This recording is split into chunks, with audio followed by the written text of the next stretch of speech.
Hi friends, welcome back to crazy kitchen. இன்றைக்கி நம்ம வீடியோவில் ரம்ஜான் ஸ்பெஷலாக சீரக சம்பா மட்டன் பிரியாணி எப்படி செய்யலான்னு பார்க்கலாம். வீடியோக்குள்ளே போகலாமா? மட்டன் பிரியாணிக்கு எப்போவுமே மட்டனை தனியாக வேக வச்சு எடுக்கணும்.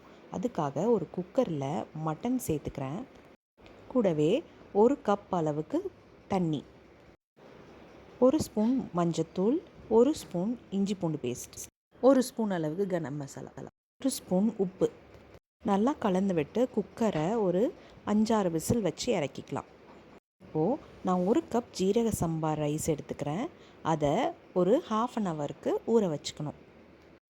மீன்வைல் நம்ம பிரியாணிக்கு 2 பெரிய வெங்காயம், 2 தக்காளி, 2யுமே நீட்டாக நறுக்கி வச்சுக்கணும். 2 ஸ்பூன் அளவுக்கு இஞ்சி பூண்டு பேஸ்ட், 1 ஸ்பூன் அளவுக்கு கரம் மசாலா.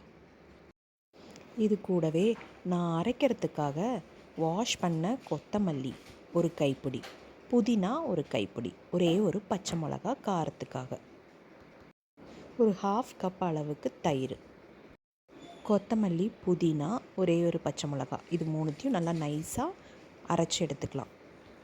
இப்போது வதக்கிறதுக்காக ஒரு பிரியாணி இலை, பட்டை, ஒரு ஸ்டார் பூ, 2 கிராம்பு, 2 ஏலக்காய், கடல் பாசி. இப்போது நான் வேக வச்ச மட்டனை எடுத்துக்கிறேன். இது சூப்போடு எடுத்துக்கணும். இப்போது மட்டன் நல்லா 70% அளவுக்கு குக் ஆகிருக்கணும். அப்போ தான் நெக்ஸ்ட் நம்ம பிரியாணிக்கு விசில் வைக்கும் போது கரெக்டாக வரும்.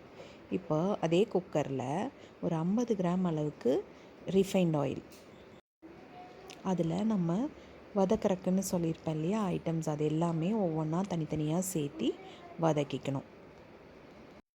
ஸ்லோ ஃப்ளேமில் வச்சு எல்லாமே வதக்கிக்கலாம். இப்போ நான் ஒவ்வொன்றா ஆட் பண்ணுறேன். பிரியாணி இலை, பட்டை, கிராம்பு, ஏலக்காய், கடல் பாசி, இது 4மே நல்லா வறுபடணும். வறுபட்டதுக்கப்புறமா நீட்டாக நறுக்குன 2 பெரிய வெங்காயத்தையும் இது கூட சேர்த்திக்கிறேன். வெங்காயம் நல்லா கோல்டன் ப்ரௌன் ஆகிற வரைக்கும் வதக்கணும். வதக்கினதுக்கப்புறமா 1 ஸ்பூன் அளவுக்கு இஞ்சி பூண்டு பேஸ்ட்டு, தக்காளி, கரம் மசாலா, இது எல்லாமே ஒவ்வொன்றா ஆட் பண்ணி நல்லா இந்த மாதிரி ஸ்டேஜுக்கு வந்தோன்னே வச்ச விழுதை ஆட் பண்ணிக்கணும்.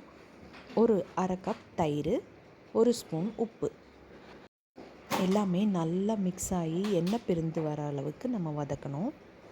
இந்த ஸ்டேஜில் நம்ம மட்டன் ஆட் பண்ணிக்கலாம். மட்டன் ஆட் பண்ணி நல்லா அது கூட சேர்ந்து வர மாதிரி கிளந்து விடணும். இப்போது எந்த கப்பாக இருந்தாலும் சரி, 1 கப்பு அரிசிக்கு 1/2 கப் அளவுக்கு தண்ணி. இது நான் மட்டன் வேக வச்ச தண்ணியை தான் யூஸ் பண்ணுறேன். நெக்ஸ்ட்டு அரிசியை வடிகட்டி அதோடு சேர்த்திக்கலாம். இந்த ஸ்டேஜில் உப்பு, காரம் எல்லாம் சரியாக இருக்கான்னு பார்த்துட்டு குக்கரை மூடி கரெக்டாக 2 விசில் வச்சு இறக்கிடலாம்.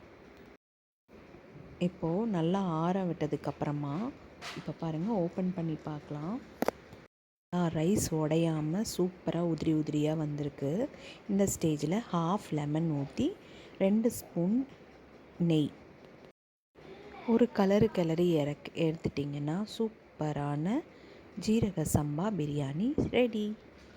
மட்டன் பிரியாணி, அதுவும் ஜீரக சம்பா ரைஸில் சூப்பராக இருக்கும். கண்டிப்பாக ட்ரை பண்ணி பாருங்கள். Happy cooking.